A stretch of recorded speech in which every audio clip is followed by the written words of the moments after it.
Muy buenos días, mi nombre es Fabiana Cipollini. Vamos a comenzar con el cursado de la Cátedra de Enfermedades Infecciosas, desarrollando esta primera enfermedad que corresponde al módulo 1 de las principales enfermedades bacterianas de los rumiantes. Nuestra materia está dividida en 5 módulos que lo vamos a ver durante todo este cursado en forma virtual. Es importante también tener en cuenta y pedirles a ustedes sobre todo que estamos nosotros aprendiendo como ustedes este nuevo proceso de la virtualidad, donde seguramente vamos a tener errores, pero lo que tratamos de hacer es de la mejor manera posible que les sirva a ustedes, que les llegue el material.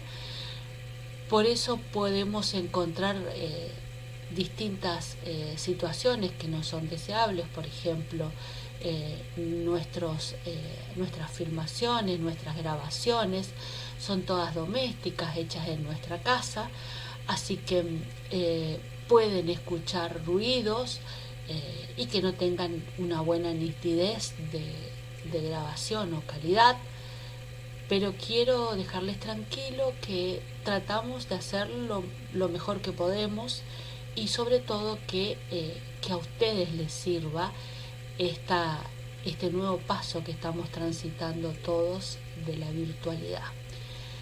Como ustedes saben, no todos estábamos preparados para esta situación, con lo cual les pido, como nosotros también lo vamos a hacer, una consideración, eh, una buena predisposición, una buena actitud, un ida y vuelta entre ustedes y nosotros de esto que vayamos logrando en estos días.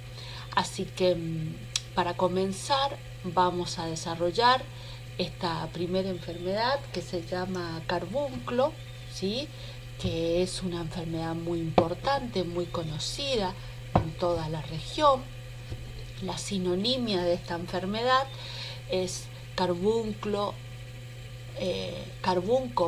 bacteridiano, o antrax en el hombre, o grano malo, o fiebre esplénica.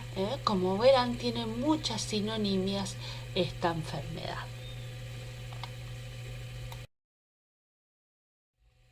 Bueno, para continuar con el desarrollo de esta enfermedad, vamos a seguir un orden como lo habíamos propuesto en la presentación anterior acerca de cuál es la metodología de estudio. Entonces continuaríamos con la definición.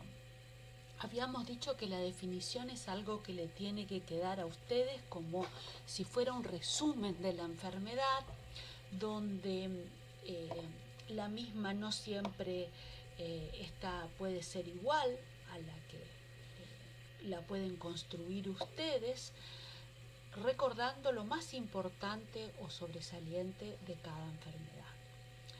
Entonces, vamos a comenzar diciendo que es una enfermedad infecciosa, que es una enfermedad que se caracteriza por un curso de tipo agudo, que es septicémica, que afecta a la mayoría de los órganos, que es telúrica, que se encuentra en el medio ambiente, que en el suelo, que es enzótica, que está presente en determinadas regiones en forma constante, que afecta a los animales, principalmente a los mamíferos, y al hombre, con lo cual es una zoonosis, y se va a caracterizar clínicamente por signos de infección general, como lo decimos al ser septicémica, y lo característico es la lesión que se produce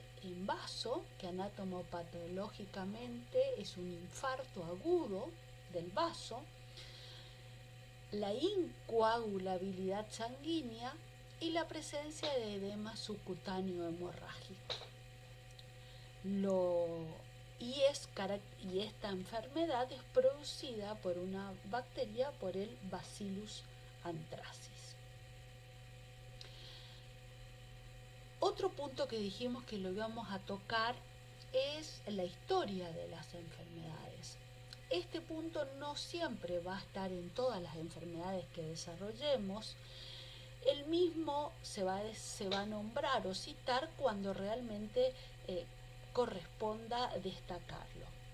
En este caso lo que podemos decir es que esta enfermedad es una enfermedad muy conocida a nivel mundial y también muy antigua, ya que desde la época de Jesucristo se describe como lesiones en los hombres muy similares a la lesión producida por el carbunclo del grano malo, que esta lesión, ¿no es cierto?, a partir de esta época, sin saber qué era, cuál era la gente, ni de qué manera se presentaba, ya se la describía. Luego, ya en el año 1850, Dyer observa el microscopio electrónico formas bacilares, microscopio óptico, no existía el microscopio electrónico para esa época, formas bacilares en sangre y a partir de ahí empiezan a relacionarlo como causantes de la enfermedad, ¿no? Luego, en el año 1876, Koch efectúa el primer cultivo puro de esta bacteria y demuestra en el 78 la presencia de esporos. Es tan importante este descubrimiento porque a partir de ahí Koch logra los postulados de la enfermedad, de cómo producirse una determinada enfermedad, de qué manera se produce. En el año 80, Pasteur es el que prepara la vacuna, y en el año 1910, Ascoli y Valente efectúan la prueba de la termoprecipitación, que es la que se utiliza hasta nuestros días en las curtiembres. También es importante destacar que en el año 1946 ya, Sterne es el que obtiene la cepa acapsulada apatógena, que es el actual antígeno vacunal para los animales domésticos y que lo seguimos usando hasta nuestros días. Es importante no solo esta enfermedad a nivel mundial como lo fuimos describiendo, sino también para la Argentina, porque los estudios académicos en el país comienzan en el año 1883, impulsado por productores ganaderos que se veían muy perjudicados por la presencia de esta enfermedad, que ellos no sabían qué era, de mortandades en el ganado bovino. Y a partir de estas investigaciones que se comienzan a hacer, se empieza a vacunar en la Argentina con la vacuna justamente de Pasteur. Así que de ahí es la importancia de esta enfermedad. Fíjense que estamos hablando del año 1880 hasta nuestros días. Estamos con presencia de esta enfermedad causando mortandad, teniendo en cuenta que es una enfermedad donde existen vacunas. La vacuna es una vacuna barata, es efectiva, pero el inconveniente justamente es aplicar la vacuna en forma rutinaria en todos los rodeos.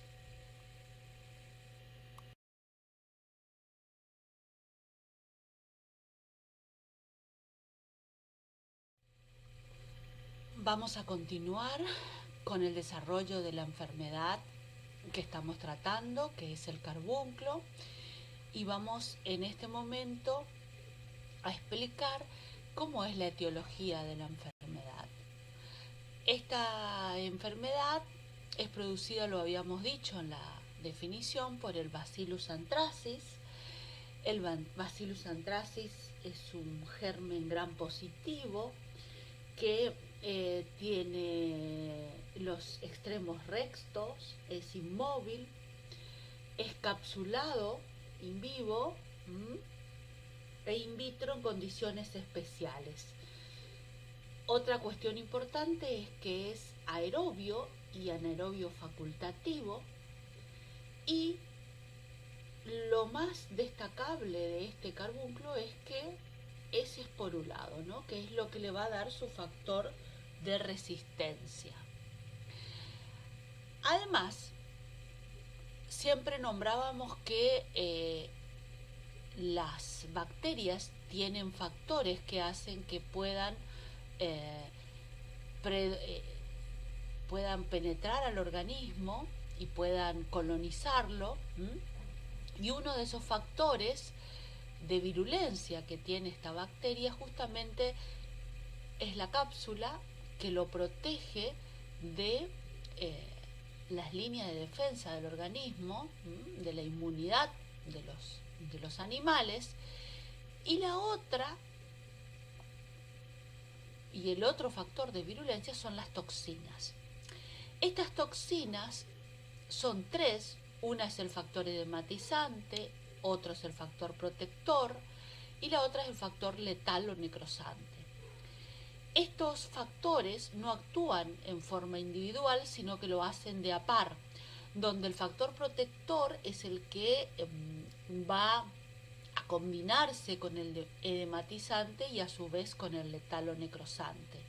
Y este protector es el que va a ser de puente, ¿no?, cuando se adosa a una célula, para que justamente pueda penetrar la toxina a la misma.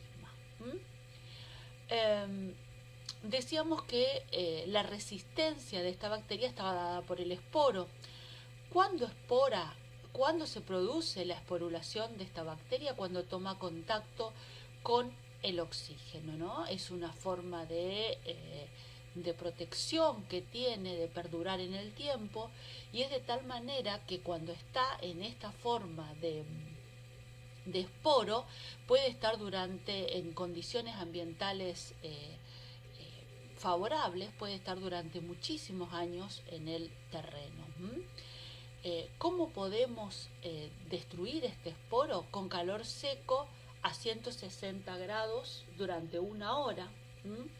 Y si tuviéramos contaminado, por ejemplo, boxes, ambientes, vehículos, cadenas, sogas, con lo que tenemos que desinfectar es con formol al 10% o con un glutaraldehído al 4%, con peróxido de hidrógeno al 3%, o ácido peracético al 1%. Pero el problema es que el tiempo de exposición de todas estas sustancias tiene que ser mayor de 2 horas a 20 grados centígrados.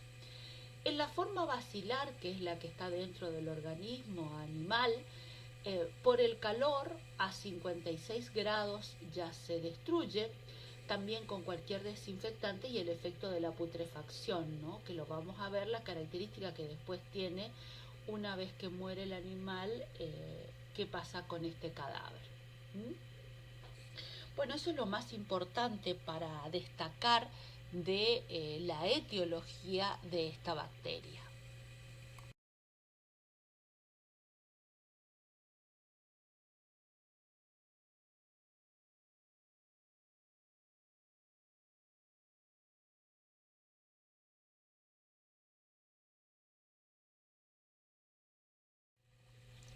Bueno, continuando con el desarrollo de esta enfermedad, que es el carbunclo, vamos a empezar a hablar de lo que es la epidemiología. ¿Qué era la epidemiología? Era poder explicar cómo el agente infeccioso, ¿sí?, que está en el ambiente, que está en el animal enfermo, se transmite a otro animal susceptible.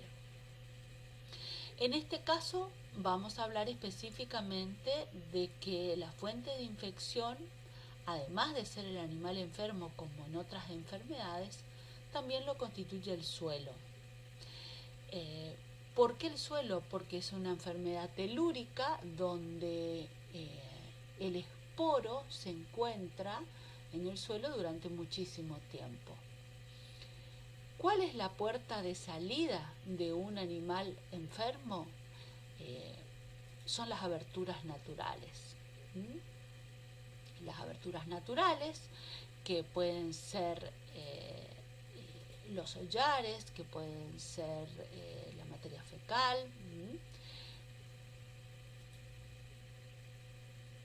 El vehículo de eliminación son las secreciones y excreciones, lo vamos a ver en detalle más adelante. La vía de transmisión puede ser en esta enfermedad tanto directa, como vemos en la imagen, o indirecta a través de vectores, de huéspedes inanimados. La puerta de entrada a otro animal pueden ser la boca, las mucosas, las heridas, como vamos a ver en otras. En el caso, por ejemplo, las heridas, en el caso del hombre principalmente, también en el caso del caballo, con las heridas por los arneses, y los huéspedes susceptibles, habíamos dicho de que en realidad eran los animales, los mamíferos, y que también era el hombre por ser una zoonosis. Dentro de los huéspedes susceptibles podemos nombrar que el animal más susceptible de padecer carbunclo es el bovino, le sigue el ovino, pero también pueden presentar los cerdos, como también los caballos, como vamos a ver más adelante. Bueno, continuando con la epidemiología del carbunclo, lo que podemos citar es la época. Generalmente la presentación de esta enfermedad puede ser en forma anual o estacional, dependiendo de la zona. En realidad es estacional cuando aumentan las precipitaciones y las temperaturas, con lo que lleva a que la presentación de los casos de carbunclo se pueda dar justamente en una zona donde haya muerto un animal y con el agua, con la lluvia, se pueda esparcir de un establecimiento a otro teniendo declives, el terreno, por ejemplo, y de esta manera se puede, no solo en un potrero o un establecimiento en particular, sino también se puede pasar a otros establecimientos. La intención de mostrarle este trabajo es un trabajo del Laboratorio Azul, donde hace muchos años se viene estudiando la evaluación del carbunclo rural en provincia de Buenos Aires, desde el año 1977 a 2019, donde se muestra que está constituido por 30 partidos, donde se observaron 2 brotes de carbunclo, tanto en el partido de Olavarría como el de Pejuac. Se evaluaron 65 muestras, de las cuales de 2, el 3%, definieron el porcentaje anual de carbunclo para la zona. Lo importante es que demostrar que del año 1977 a 2019 la distribución porcentual del carbunclo fue del 10%.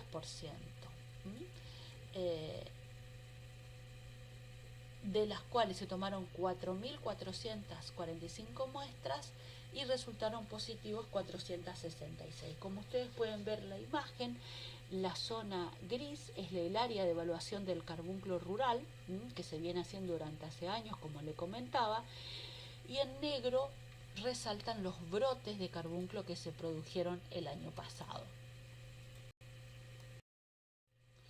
Continuando con el trabajo que le comentaba, que era el área de evaluación del carbunclo rural en provincia de Buenos Aires desde el año 1977 al 2019, un trabajo de Noceda y todo el grupo de trabajo del Laboratorio Azul.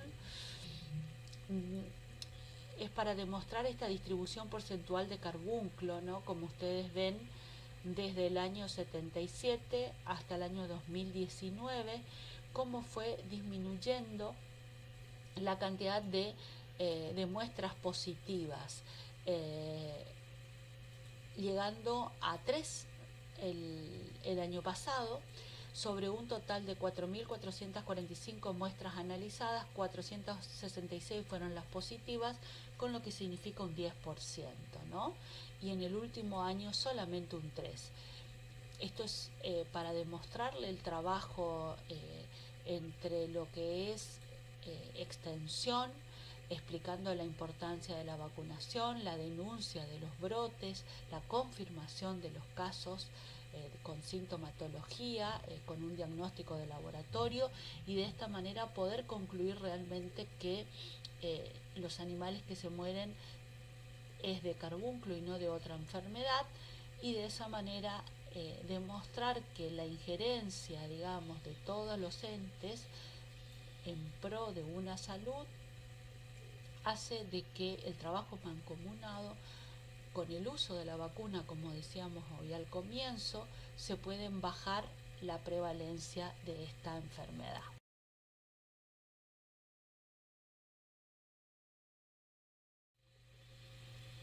Con respecto a la fuente de infección en el carbunclo, le vamos a dar la importancia necesaria porque decíamos que una de las resistencias que tenía, de la característica que tenía este bacilo era desporular.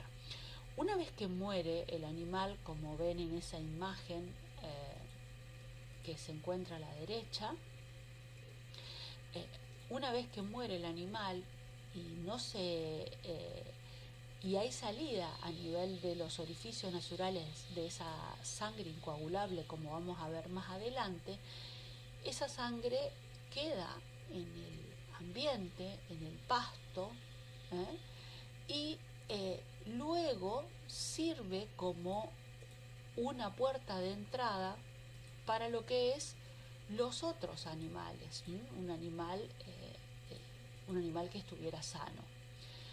¿Qué tenemos que recalcar? Que no solo va a ser el pasto,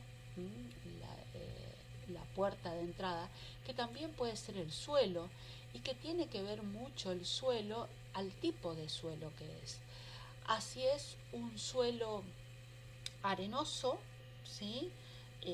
¿Por qué? Porque justamente si el suelo es arenoso, filtra el agua y hace que no se quede en la superficie, pero si el suelo es arcilloso, una vez que el agua se satura de agua, hace que los esporos que pudieran estar más, que no han penetrado en el suelo, salgan a la superficie y de esta manera puedan contaminar no solo ese establecimiento, sino otros establecimientos también.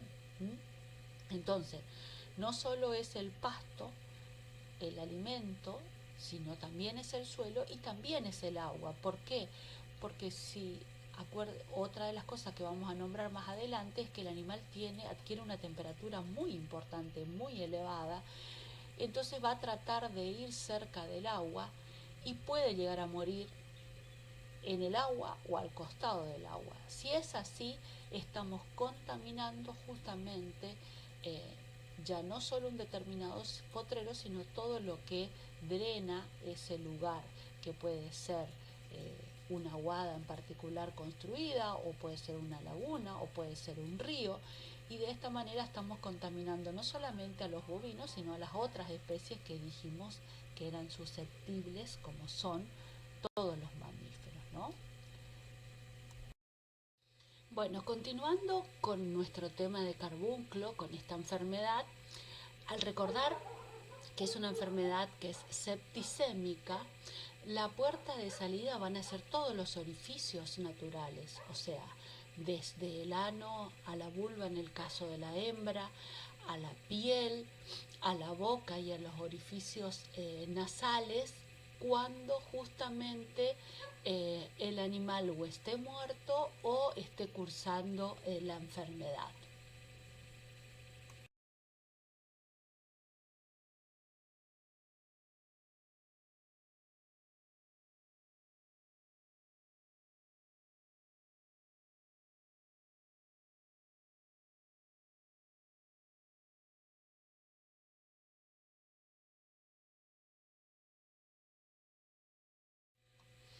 Bueno, continuando con carbunclo y la epidemiología, vamos a hablar de las vías de transmisión dentro de lo que serían cuáles son los mecanismos de transmisión en los animales. En realidad es cuando es la forma que se pone en contacto el patógeno, el agente infeccioso, con la vía de entrada. Y puede transmitirse a través de dos grandes grupos, por la transmisión horizontal, ¿sí?, que es lo que vamos a ver específicamente, o también que ustedes ya lo vieron en epidemiología, la transmisión vertical. La transmisión horizontal es la que se produce entre dos individuos de una misma población y la podemos dividir en directa o indirecta, como ustedes están viendo en el cuadro. La transmisión directa es cuando el individuo susceptible se infecta por contacto físico directo con el infectado o con sus secreciones o excreciones infectadas. Y cuando en las enfermedades que se utiliza este mecanismo se denominan las enfermedades contagiosas, como estaríamos llamando justamente al caso del carbunclo, que el contacto puede ser cutáneo, directo, puede ser la misma lactación o por la ingestión accidental en el caso de heces. Tener en cuenta que decíamos que estaba esporulado, que esporula, o por el contacto justamente con los cadáveres, que es esta la forma más importante, ¿no es cierto?, que tenemos de transmisión del carbunclo. Y a su vez, la forma indirecta es cuando es preciso entre el individuo susceptible y el infectado que haya un vehículo intermediario que puede ser animado o inanimado que transmita a la gente. Y esto también se da en el caso de cuando se denominan a las enfermedades transmisibles. En el caso de los vectores, que nosotros podemos decir, los vectores que son los seres vivos que pueden transmitir el agente, que pueden ser en el caso de los tábanos, donde no se desarrolla dentro del agente del vector, digamos, transmisor, el agente etiológico, solamente lleva de un lugar a otro, o sea, de un animal infectado a otro susceptible y de esa manera lo transmite. O también puede ser dado en el caso de vehículos, donde en realidad contacto, por ejemplo, instrumentos contaminados, por ejemplo, ropa de los operarios, los mismos elementos de trabajo, que se trabaja con un animal que estuviera infectado y se puede llevar a otro que no esté si no existe la debida desinfección de los mismos.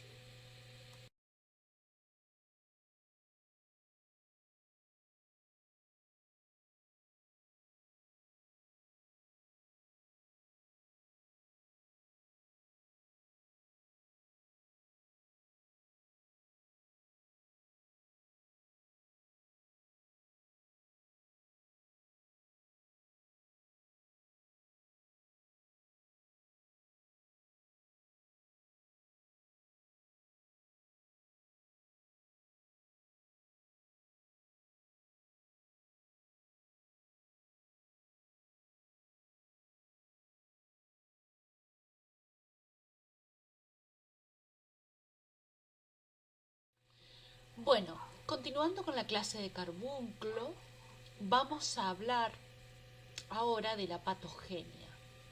¿Qué era la patogenia? Era desde el momento que ingresaba el agente infeccioso, en este caso el Bacillus anthracis, al organismo, ¿sí?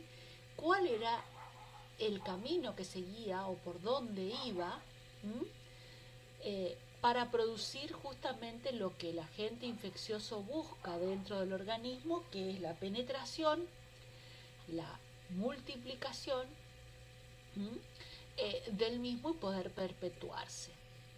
Lo característico que tenemos que recordar es que una vez que la forma de penetración, o sea, la forma infestante de este carbúnculo es la espora, entonces una vez que ingresa esta espora por la puerta de entrada principal que decíamos en el bovino, en los rumiantes, era la boca con el alimento, que una vez que ingresa por la boca, pasa por todo el tubo digestivo, lo que sería esófago, llegando hasta el intestino, y con la característica de que justamente al estar en forma esporular, los ácidos no le producen ningún efecto y el esporo sigue hasta encontrarse en el intestino delgado. Y en el intestino delgado en realidad hay dos versiones en las cuales la bibliografía cita de que hay distintos autores de que tiene que haber una microlesión en la mucosa del intestino como para que penetre este esporo, o también las mismas,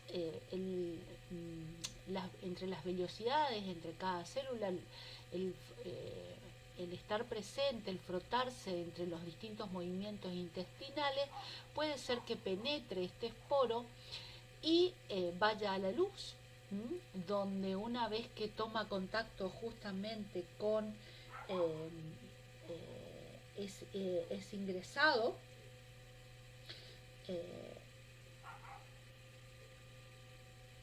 logrando penetrar por los espacios intercelulares, como decíamos, es donde esta forma esporular se transforma en la forma bacilar, llegando a los espacios linfáticos y macrófagos, donde en este momento, antes de llegar a los macrófagos, o sea, comienza a multiplicarse desenfrenadamente, y en este momento es donde puede ser frenado por el sistema inmune, ¿no?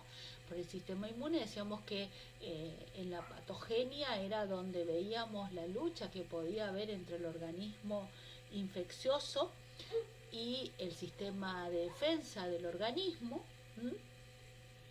y pueden ser destruidos por estos macrófagos, y cuando una vez que este agente infeccioso es rodeado de la cápsula, siguen multiplicándose como capsulados, pero sin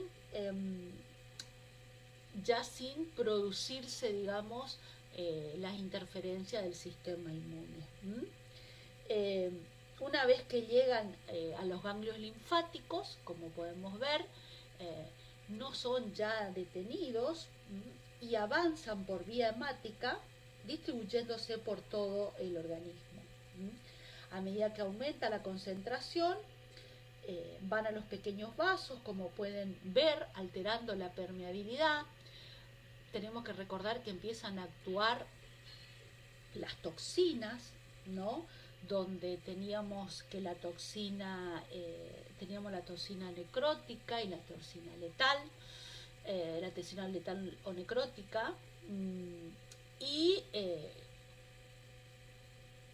de esta manera producir justamente lo que se denominaría la bacteriemia. Bacteriemia esparciéndose por todo el organismo, aumentando la permeabilidad, diseminándose por todos los tejidos y produciendo lo que se denomina el shock bacteriémico, que si el animal no tiene ninguna inmunidad como para poder frenar esto, porque no fue justamente vacunado, el organismo no lo reconoce, se produce la muerte del animal, como ustedes pueden ver.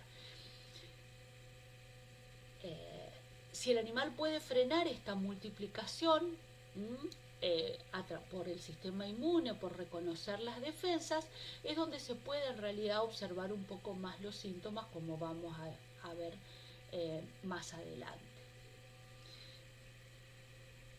Una vez que se produce esta bacteriemia, va al órgano principal, que es el vaso, donde se produce la excesiva multiplicación, produciendo las lesiones características del vaso, que es el barro esplénico. Tenemos que tener en cuenta que no solo va a ir a vasos, sino va a tomar contacto con todo el organismo, con todos los organismos que forman parte del filtro, que no solo es el vaso, sino también los riñones, juegan un rol importante donde pueden estar afectados, el hígado, donde se trata de alguna manera de frenar esta infección generalizada. Esta sería la forma más común. La otra forma, la otra puerta de entrada, como habíamos dicho, es la lesión de piel o mucosas, donde muchas veces puede ser por la presencia de un vector o de una lesión, donde penetra este esporo y toma contacto justamente con, una vez que está dentro del organismo, cambia, ¿no es cierto?, se hace en forma vegetativa, y de esta manera comienza la sintomatología similar a los que veíamos en el caso anterior. Y la otra entrada que le decía que podía ser, que es la menos común, que es la que se da por nariz, por la ingestión de los esporos, por la inhalación de estos esporos, que justamente una vez que penetran, pierden esta forma esporular y se transforman en el estado vegetativo, produciendo la sintomatología que habíamos visto, ¿no? Esta sintomatología va a depender, la sobrevida del animal o no, justamente del estado de inmunidad, de la lucha que se produzca entre este agente infeccioso y el sistema inmune.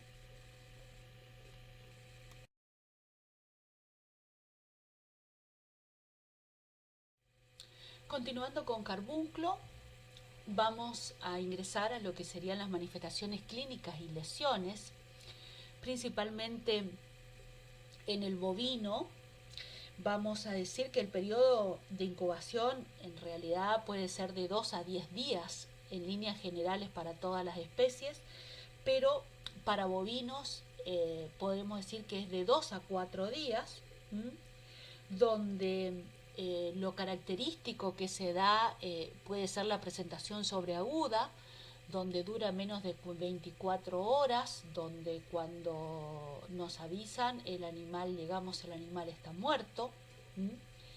Y la presentación aguda, que sería en realidad, que es la más frecuente, que dura entre 24 a 72 horas, los animales cursan en realidad con un síndrome febril marcado, con aumento de temperatura, por lo tanto, con un decaimiento, con una disnea, donde la temperatura puede llegar a pasar los 41 grados centígrados, donde tienen el pulso acelerado, donde hay una taquipnea, una apatía. Esto puede también traer meteorismo, y que ya puede empezar a observarse lo que sería el arrojamiento de la sangre incoagulable oscura por las aberturas, y también puede llamar la atención la presencia de edemas, que al comienzo estos edemas gelatinosos son calientes y dolorosos y después se convierten en fríos. Esto sería el caso de la presentación aguda. Después tendríamos la presentación subaguda crónica, que en realidad esto se da cuando las cepas son de baja virulencia o cuando el sistema inmune puede llegar a frenar de alguna manera las manifestaciones. Es lo más común encontrarse con esta presentación. Entonces podríamos decir que en el bovino vamos a ver distintas imágenes. La presentación más común es la presentación o sobreagudo, donde no tenemos ningún síntoma y el animal muere, o la aguda con estas características que vamos a ver a continuación. En el caso del ovino, específicamente, lo más importante también es la presentación sobreaguda, donde mueren muy pocas horas, y lo que se puede observar es síntomas como de inquietud, de andar inseguro, tembloroso, con disnea, aparecen con las mucosas cianóticas y hemorrágicas antes de la muerte, pero en realidad ningún síntoma es característico en sí de la enfermedad. En el caso de los equinos, que es la otra especie que puede presentar esta enfermedad, se puede presentar el carbúnculo interno, digamos, que es la presentación similar al del bovino, pero el que es más característico es el externo o cutáneo, donde este se produce generalmente porque penetra por las heridas producidas por los arneses, que estos arneses están hechos con cuero de animales muertos por carbúnculo, y entonces esta lesión produce una necrosis local y que es rodeada por un edema caliente y doloroso que correspondencia con la puerta de entrada. Este es el caso del externo, que si este edema no se trata, digamos, si no se trata esta afección, se puede llegar a generalizar produciendo la muerte del animal. En la otra especie que podemos encontrar son en los porcinos, donde en los porcinos, que al igual que los caninos, la puerta de entrada tiene que ver con por la boca, con el alimento, por comer animales que murieron con carbúnculo, donde se pueden observar de tres formas: la forma faríngea, que es o crónica, que es la más frecuente y es la que se observa el edema en la zona de la región de la faringe, con un exudado serofibrinoso o necrótico, y también se va a observar los linfonódulos retrofaringeos, que van a estar hemorrágicos en correspondencia con la lesión, y que estos animales pueden llegar a morir en 1 a 5 días. La forma entérica es la que se pueden observar pequeñas úlceras hemorrágicas en el intestino y en los nódulos mesentéricos, que puede llegar también a una peritonitis. Y la septicémica es la menos frecuente y es la que se presenta en forma fulminante y no manifiesta tantos síntomas como las formas anteriores. Estos serían en las principales especies que es conocida la presentación, que es común la presentación de el carbúnculo. Bueno, continuando con las manifestaciones y las lesiones, vamos a hablar de cuáles son las alteraciones post-mortem que se producen en el carbúnculo.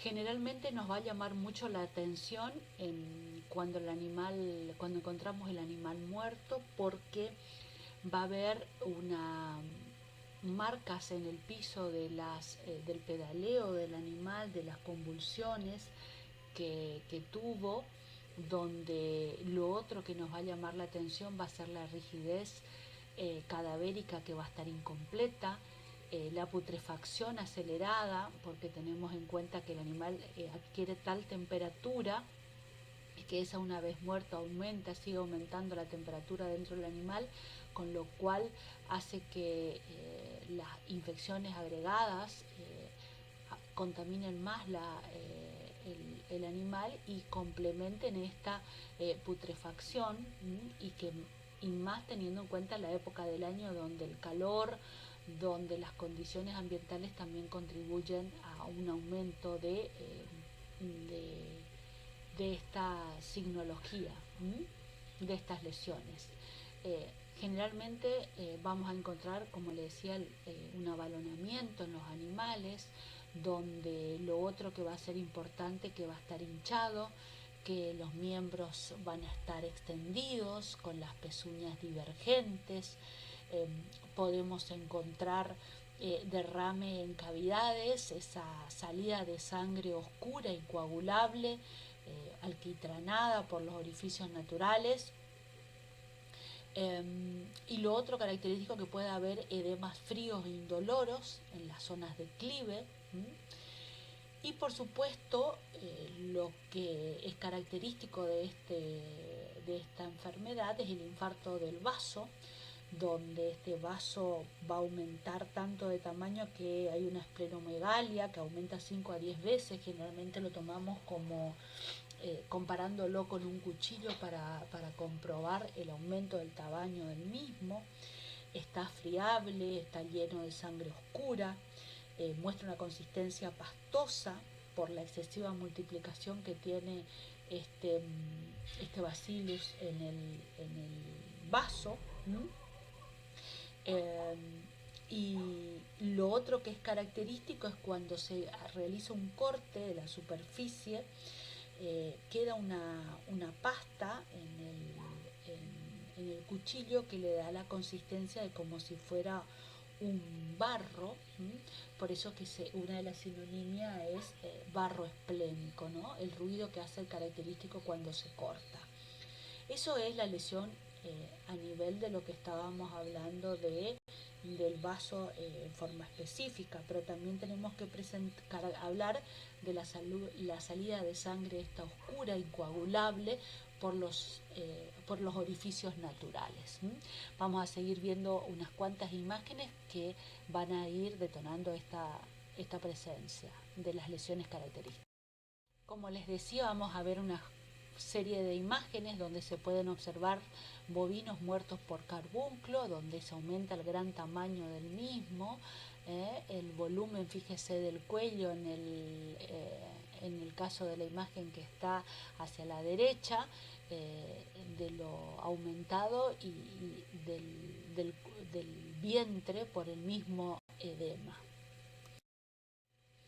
Esta es otra imagen que se tomó en la facultad de unos animales muertos por carbunclo.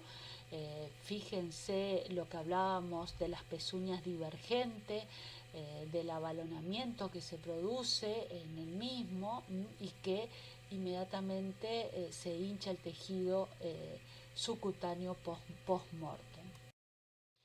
Estas son más imágenes de lo que sería un vaso con carbunclo, donde está hiperémico, lleno de sangre oscura, incoagulable sobre la pared del rumen. Vaso pajarilla también se denomina. Fíjense cómo se observa el aumento de tamaño, cómo está congestivo, cómo está hemorrágico. Todas estas lesiones, ¿no es cierto?, son características de esta enfermedad. Lo que tenemos que tener en cuenta es que lo ideal es no hacer una necropsia, abrir todo el animal para ver estas lesiones, porque acuérdense que una vez que abrimos el animal, esporula, se pierde la forma vegetativa y se hace la forma resistente de este bacilo, con lo cual que si lo tuviéramos que hacer sería una necropsia dirigida yendo directamente al vaso, como lo vamos a ver más adelante. Ante la presencia de salida de sangre incoagulable por los orificios naturales, es importante poder tomar muestras para confirmar nuestro diagnóstico presuntivo. En esta imagen, observando cómo con las medidas de bioseguridad correspondientes, con el uso de guantes, se toma una muestra de sangre con una jeringa por aberturas naturales, para luego mandar al laboratorio. Aparte de sangre, también podemos tomar un trozo de piel, que es importante para lo que vamos a ver más adelante en el diagnóstico, que es la reacción de Ascoli equivalente, buscando el antígeno somático. Con las medidas de precaución necesarias, con el uso de guante, para poder remitir estas muestras, considerando de que es una enfermedad no solo infecciosa y contagiosa, sino que también es transmisible al hombre, con lo cual tomar todas las medidas cuando vamos a enviar una muestra a un laboratorio, que tiene que estar debidamente protocolizada, donde no tiene que tomar contacto una muestra con la otra, en este caso separada en bolsas individuales, en el caso de la oreja, como vamos a ver, para que el laboratorio justamente cuando la reciba no esté contaminada y la pueda procesar.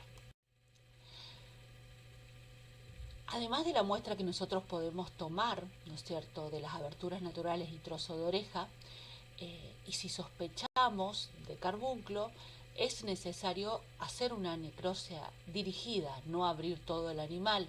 ¿Y a dónde vamos a ir? Como ustedes podrán ver, directamente al espacio intercostal.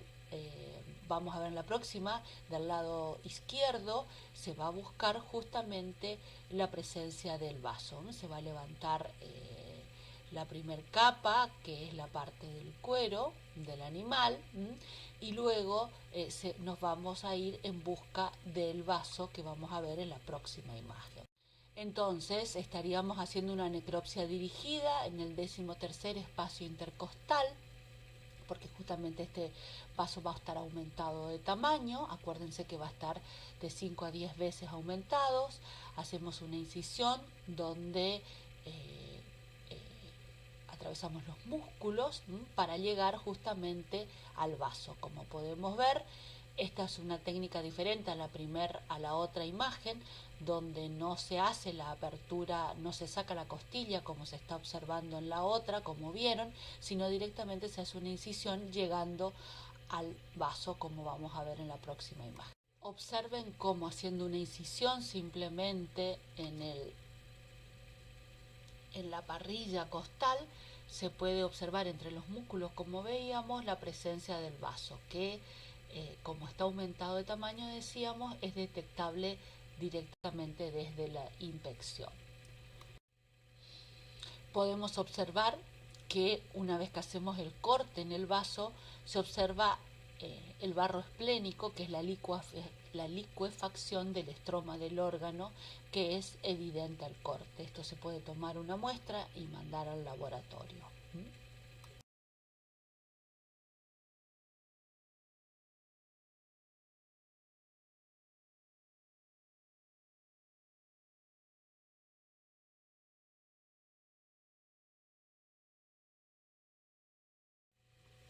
Con respecto al diagnóstico de esta enfermedad, nosotros tenemos que hablar del diagnóstico clínico basándonos en la anamnesis, preguntándole al dueño del establecimiento, al productor, al propietario, si vacunan anualmente contra esta enfermedad, si es común la presentación de casos de carbunclo año a año, si es la primera vez que lo tienen, si los vecinos tienen la presencia de esta enfermedad.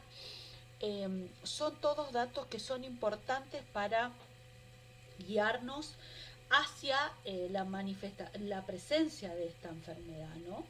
Porque generalmente cuando no tenemos síntomas, ¿sí?, y llegamos y el animal está muerto, y podemos observar las manifestaciones, las lesiones más que las manifestaciones, porque recuerden que las manifestaciones clínicas no son conducentes a esta enfermedad en líneas generales, sino simplemente un síndrome febril, donde el animal está apático, donde no tenemos datos que nos conduzcan a esto. Sí, cuando el animal está muerto, porque veíamos en las distintas fotos, imágenes, la forma en que muere, las pezuñas divergentes, la salida de sangre incoagulable, que nos puede llevar hacia la presencia de esta enfermedad. En el caso de el bovino, lo vamos es una de las lesiones características, lo que habíamos dicho, de esas salidas de sangre incoagulable. En el caso del equino los edemas en heridas pueden producir los arneses, como habíamos dicho, y puede ser un indicativo. En el caso del cerdo, recuerden el edema faríngeo, que puede ser en la zona del cuello, un edema orientativo hacia el diagnóstico. Y en realidad, generalmente vamos a necesitar de observar estas lesiones o esta salida de sangre en los distintos orificios. Para ello, nosotros necesitamos tomar muestra para poder confirmar, porque nuestro diagnóstico va a ser presuntivo, solamente el clínico, y para poder confirmar tenemos que hacer el de laboratorio, con lo cual vamos a tomar muestras. ¿Qué muestras vamos a tomar? De esa sangre que sale por las aberturas naturales, incoagulable. Podemos tomar un trozo de hueso largo sin abrir el animal, para poder buscar justamente que se busque en médula ósea la presencia del Clostridium, perdón, del Bacillus. También podemos llegar a tomar, aparte de la sangre, un trozo de oreja. Podemos, si sospechamos de la presencia de la enfermedad, hacer una necropsia dirigida hacia donde debería estar el vaso. Entonces tomamos una muestra solamente del vaso, vamos a ver en otras imágenes, y lo que tenemos que hacer es acondicionar la muestra para poder mandarla al laboratorio. Esta muestra que vamos a mandar, lo que vamos a hacer en realidad es, como primer diagnóstico, hacer una bacteriología directa, donde podamos ver, coloreando la impronta o los frotis que pudimos haber hecho de los órganos, por una coloración de Gram, donde se van a observar los bastones Gram positivo, que se van a disponer de a pares. O también podría ser una bacteriología de forma indirecta, donde podríamos hacer un cultivo de la muestra que se manda, ¿no es cierto? Y de esta manera poder confirmar la presencia del bacillus en las muestras que se mandan.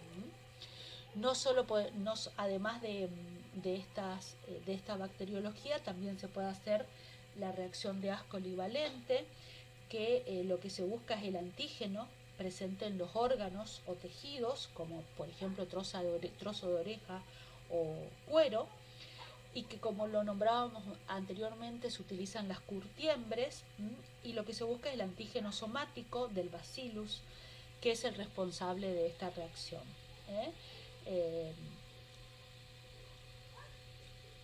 Bien, esto sería con respecto al diagnóstico de laboratorio de esta enfermedad, para poder confirmarla. Si nosotros tuviéramos que construir un diagnóstico diferencial, que es lo que vamos a trabajar a partir de ahora en todas las reuniones, en los prácticos que tengamos de enfermedades infecciosas, es cómo construir este diagnóstico diferencial. Se construye de la siguiente manera: con las distintas enfermedades que vamos a ir viendo, que tienen síntomas comunes a las que vamos a describir, por ejemplo el carbunclo, pero a su vez tienen síntomas o características que las hacen diferenciales. La edad a quienes afecta, la época del año, son todos datos que nos van a guiar. Por ejemplo, para construir el diferencial con una enfermedad que es muy común en el bovino y en el ovino, es la mancha. La mancha producida por el Clostridium, lo vamos a ver más adelante. También en el caso del edema maligno, que es producida por otra enfermedad clostridial.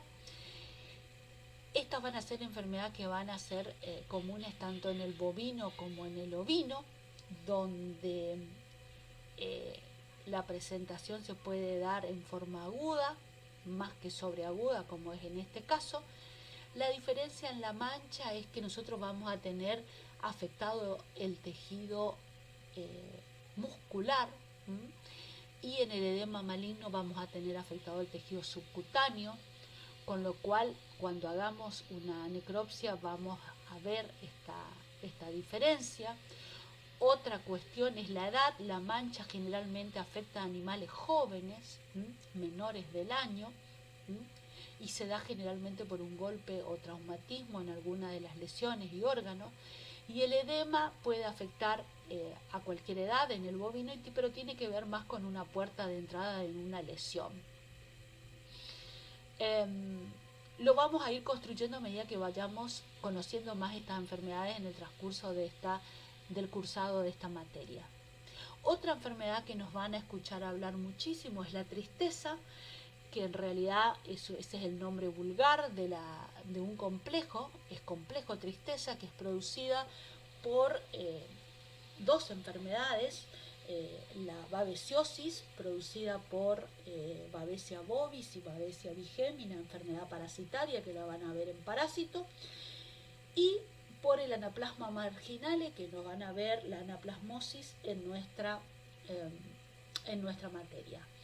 ¿Qué produce este síndrome de tristeza? Como dice, una anemia que compromete mucho al animal, un síndrome febril, con lo cual comparte lo que decíamos, el síndrome febril en sí, que se aleja del rodeo, se acerca a las aguadas y puede morir en forma sobreaguda también este animal.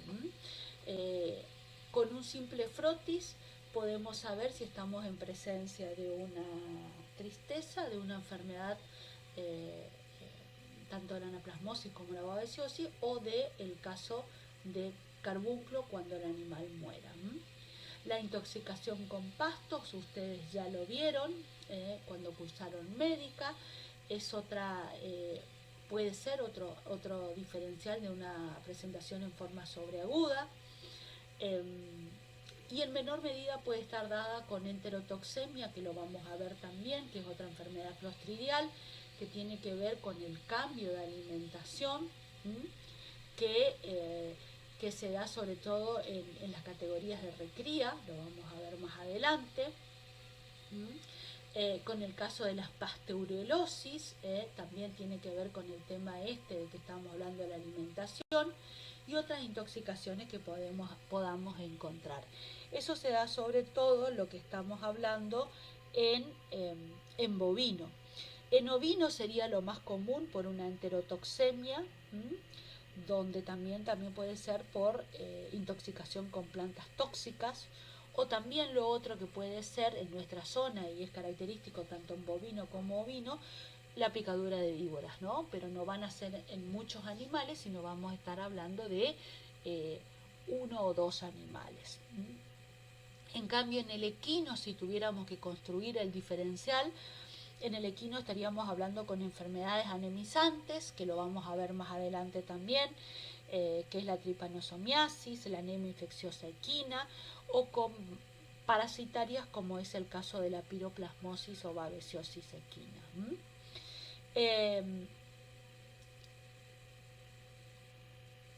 Esto sería con respecto al diagnóstico de la enfermedad. El pronóstico de esta enfermedad, en realidad el individual, es reservado para rumiantes y equinos, y puede llegar a ser favorable para cerdos y caninos. Aunque ese es el individual, y el colectivo es grave porque va a depender de qué momento tomamos la decisión y de los elementos y las medidas que tengamos para contener el brote, si fuera esta la presentación de la enfermedad. Bueno, con respecto a la profilaxis de esta enfermedad, vamos a hablar de que existen vacunas. Hay varias vacunas en el mercado. La vacuna es la cepa Sterne, que esta cepa Sterne, la característica es que es una esporovacuna muy utilizada en el mundo, que lo característico es que es avirulenta y acapsulada, y esta vacuna se va a aplicar a partir de los 3 meses de edad, 4 meses de edad,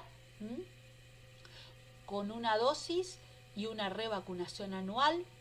En los campos problemas se puede llegar a aplicar 2 veces al año, al principio de otoño y primavera,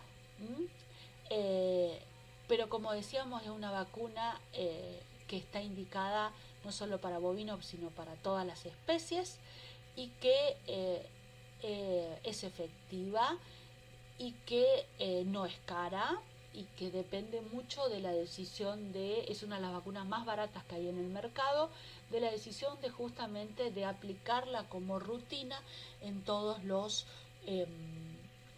establecimientos.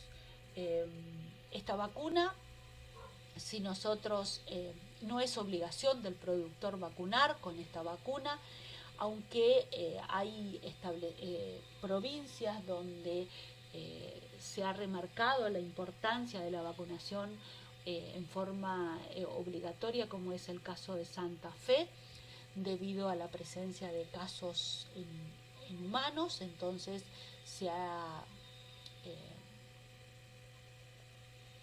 comprometido la provincia con la parte sanitaria ganadera de poder instaurarla en forma obligatoria, como es el caso de la vacunación aftosa, antiaftosa.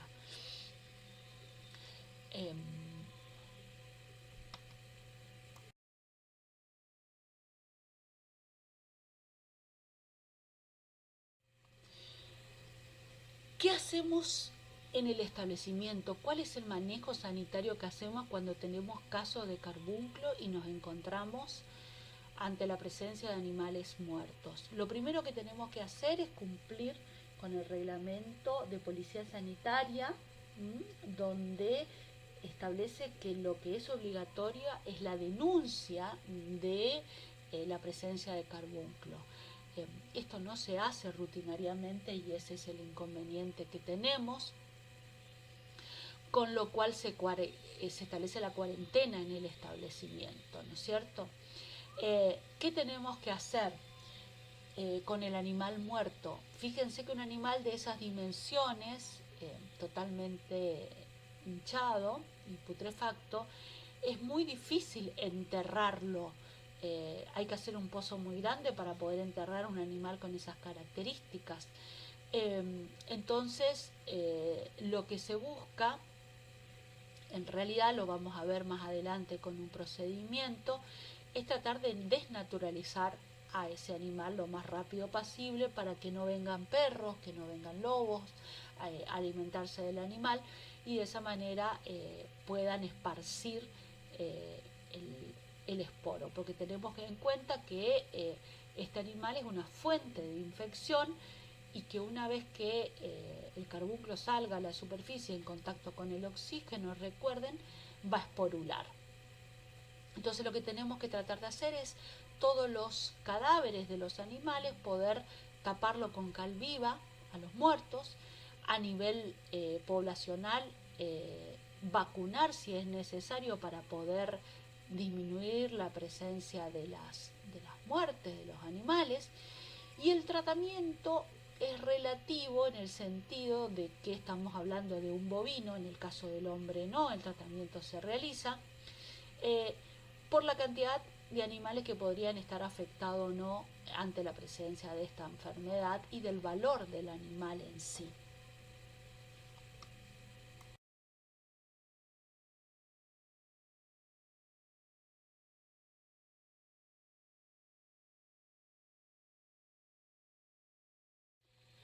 Continuando con las vías de transmisión y específicamente lo que sucede en el hombre, vamos a tener que una de las más comunes en realidad en el hombre es la que se da en los trabajadores rurales o en los veterinarios, es la presentación cutánea, la transmisión cutánea, que justamente se da por una lesión, en la mano, generalmente, por insectos que pueden actuar como ustedes pueden ver ahí en la imagen, que se alimentan y pueden transmitir esta enfermedad. Esa es la forma cutánea, o justamente cuando el veterinario toma contacto con un animal cuando no está muerto, por ejemplo, y está haciendo una revisión clínica del animal ya tirado con sintomatología, sin los elementos necesarios de protección, como por ejemplo guantes, haciendo una exploración sin guante y con alguna mínima lesión o microlesión en la mano, puede llegar a ser una puerta de entrada importante para el hombre. Entonces, que podría ser tanto en las... por eso se denomina que esta es una enfermedad que es generalmente ocupacional en el hombre porque, por este tipo de transmisión. Después viene la transmisión que es pulmonar, donde este es en el caso de que se ingieren las esporas, generalmente cuando es de tipo industrial la actividad, o cuando justamente se quiere hacer, ¿no es cierto? Tanto se ha hablado hace unos años atrás de lo que sería el terrorismo biológico.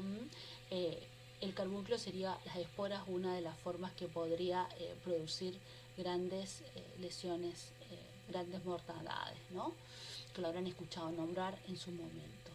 Y la otra forma, que es la menos común, es la digestiva, en la que la puerta de entrada es la intestinal, que es con un alimento que esté contaminado, que no esté debidamente pasteurizado, la carne no cocida, no bien cocida, puede ser otra forma de entrada. Y la más grave es la meninge o nerviosa, que no es la más común de encontrar en el hombre.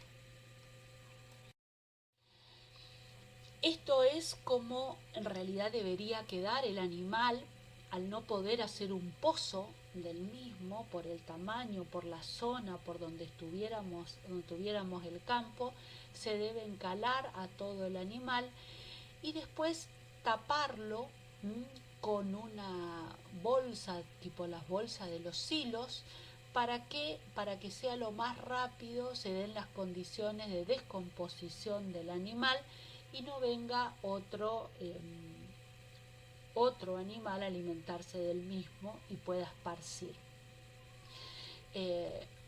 Lo que se hace es tapar entonces este animal con una bolsa de silo, se colocan piedras, se colocan de alguna manera como para que cree un medio ambiente con el sol y se pueda descomponer lo más rápido posible.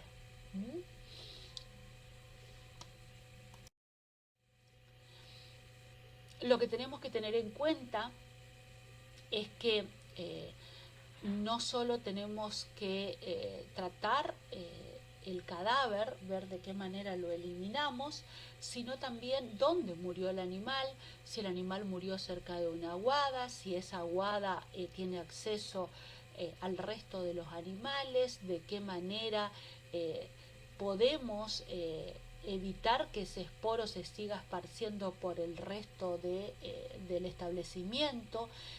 Tener en cuenta qué medidas desde el punto de vista de desinfección podemos instaurar teniendo en cuenta dónde estuvieron estos animales.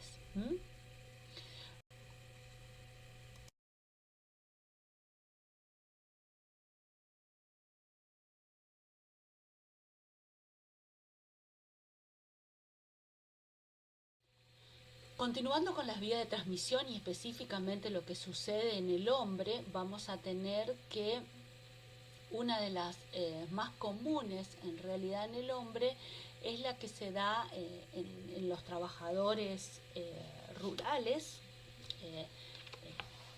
o en los veterinarios, es la presentación cutánea, la transmisión cutánea, que justamente se da por una lesión, en la mano, generalmente, por insectos que pueden actuar, como ustedes pueden ver ahí en la imagen, que se alimentan y pueden transmitir esta enfermedad. Esa es la forma cutánea, o justamente cuando el veterinario toma contacto con un animal cuando no está muerto, por ejemplo, y está haciendo una revisión clínica del animal ya tirado con sintomatología, sin los elementos necesarios de protección, como por ejemplo guantes, haciendo una exploración sin guante y con alguna mínima lesión o microlesión en la mano, puede llegar a ser una puerta de entrada importante para el hombre. Entonces, que podría ser tanto en las... por eso se denomina que esta es una enfermedad que es generalmente ocupacional en el hombre, porque por este tipo de transmisión. Después viene la transmisión que es pulmonar, donde este es en el caso de que se ingieren las esporas, generalmente cuando es de tipo industrial la actividad, o cuando justamente se quiere hacer, ¿no es cierto? Tanto se ha hablado hace unos años atrás de lo que sería el terrorismo biológico.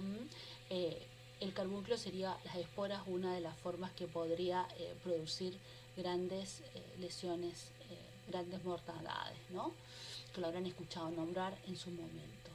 Y la otra forma, que es la menos común, es la digestiva, en la que la puerta de entrada es la intestinal, que es con un alimento que esté contaminado, que no esté debidamente pasteurizado, la carne no cocida, no bien cocida, puede ser otra forma de entrada.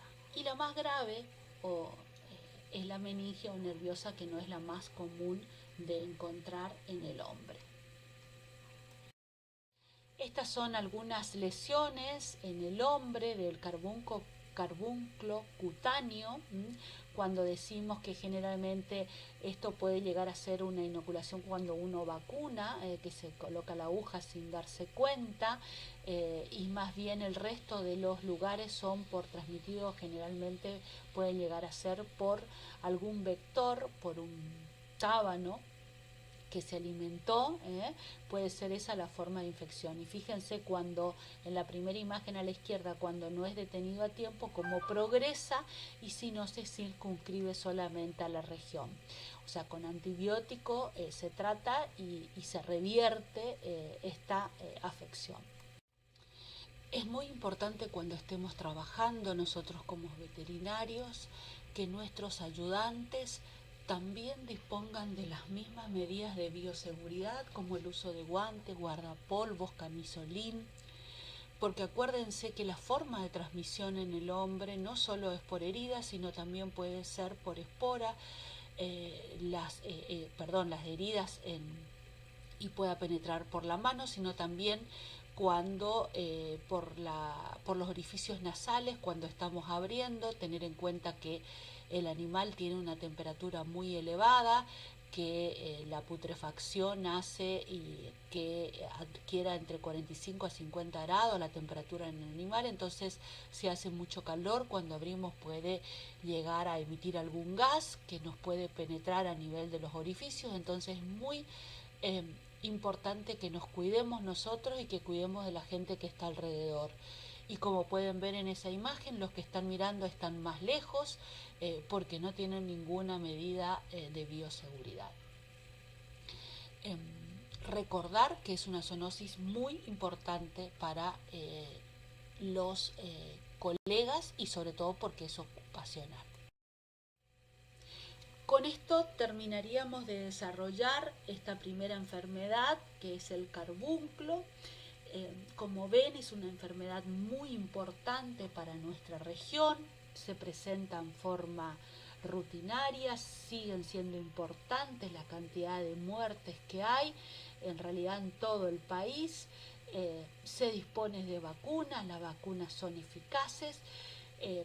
No se comercializa la cantidad de vacunas necesaria para poder contener para la cantidad de animales que tenemos y poder de esa manera evitar que se presente la enfermedad, teniendo en cuenta que lo más importante de esta bacteria, lo característico, es la resistencia que lo hace a través de la forma esporular, como lo vimos viendo.